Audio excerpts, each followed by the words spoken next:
Well, after all that, we finally reached the northern end of the Blue Ridge Parkway. Huh. I think it takes like 3 to 5 times as long to get between Great Smoky Mountains and Shenandoah. Yeah. I feel like if you have a nice convertible and a lot of time to kill, great, do it. But if not, man, it is a long thing.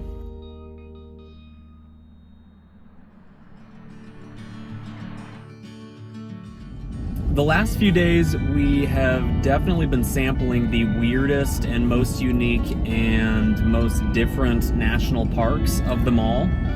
But I can tell you, so far, I've never been on a national park highway. Yeah, it's very special. And Blue Ridge Parkway, it's not a highway connecting national parks. It's a national park highway that connects 2 national parks.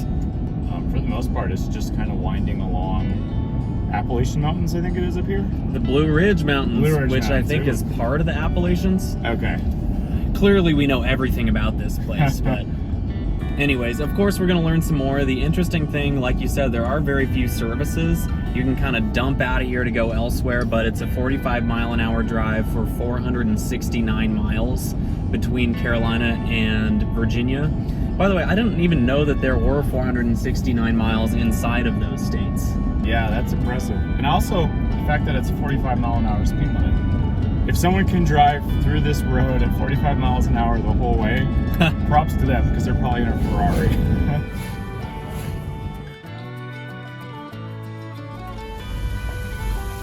This road is not for going fast. I swear, if you wanted to get between Great Smoky Mountains and Shenandoah, you could probably do it in 50 miles, you know? But this road is for touring. This road is for sightseeing. I don't know if it's going to be the exact same sights the whole way. Spoiler alert, it is. And it's just, you get epic views upon epic views, but it's just the same view and over. But yeah, well, it's definitely a unique drive. It's definitely nothing you should rush. So all that being said, even though we maybe don't want to rush, we do need to get to Asheville to get you service for your meeting by 1 o'clock. Well, goal for today, enjoy the view, and enjoy the view fast enough that we can make it to Asheville and make it back to civilization for you to hit a meeting. Yes.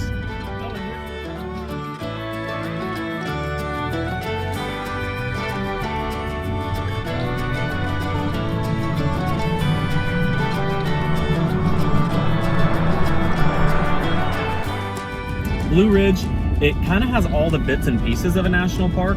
It has the entrance sign. It has all of the typical signage. It has park maps. It has visitor centers. Hopefully they have a magnet. If they don't have a magnet, then it doesn't count. I'm sure they'll have a magnet. Okay.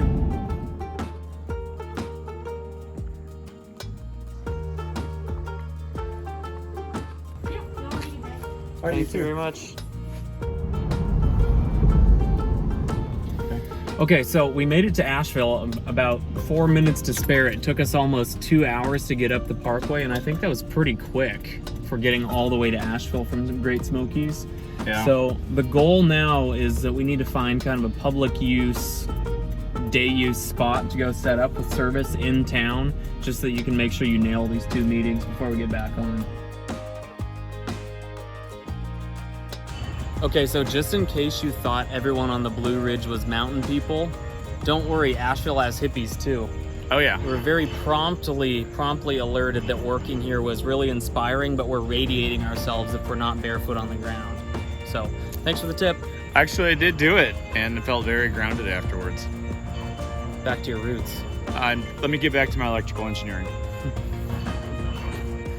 Okay, work schedules have gotten kind of busy today, so it's actually a great opportunity for us to have a good spot to get a lot of work done here in Asheville, but that also means that we're spending probably the whole day here. Here's the thing, the Blue Ridge is really slow, 45 miles an hour max, which means that this is gonna test our ability to be flexible in getting to Virginia and making it all the way to Shenandoah. So I think that means we just got to find another place to stay a little bit closer. Fortunately, there's a lot of national forests, so readjust and we'll see what happens for tonight. Okay, so we're off the Blue Ridge just north of Asheville, and it's past 10:15 at night.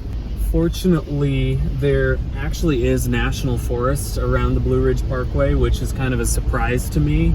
But the issue is that we're in an area that requires you to only camp in designated areas, and we've been up this road for quite a few miles, and there's only been, I think, 3 total spots, and they all have at least a tent in them.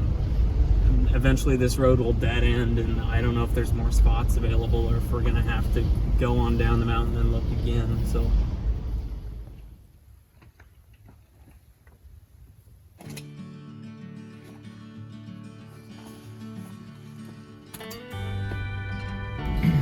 all right, well, I think there were a total of 5 campgrounds on the whole, like, 30-minute long forest road. Yeah, very, very far and few between. But we survived the night. I was relieved to see that there was public land around Blue Ridge, meaning that you can stay for free or that there is a place to stay. Honestly, it looks like a lot of people just boondock straight on the parkway. I don't know if I want to get rolled at 3 in the morning, so. Yeah. Well, we survived, and today we will make it to Virginia. Yes.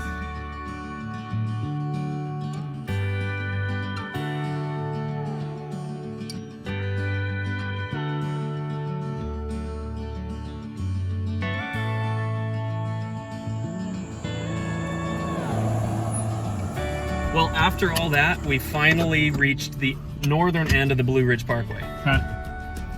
We kind of cheated. To tell you the truth, the Blue Ridge, I think it takes like 3 to 5 times as long to get between Great Smoky Mountains and Shenandoah. Yeah. I feel like if you have a nice convertible and a lot of time to kill, great, do it. But if not, man, it is like... I don't know if you're 100% right or thing. not, but maybe the entire stretch looks exactly the same. Yeah, I mean, honestly, it's pretty and all, but yeah, it's a lot of the same.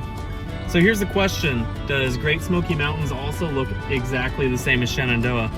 We're gonna find out. According to Google Maps, and I went through the pictures they had, yes, but we'll see.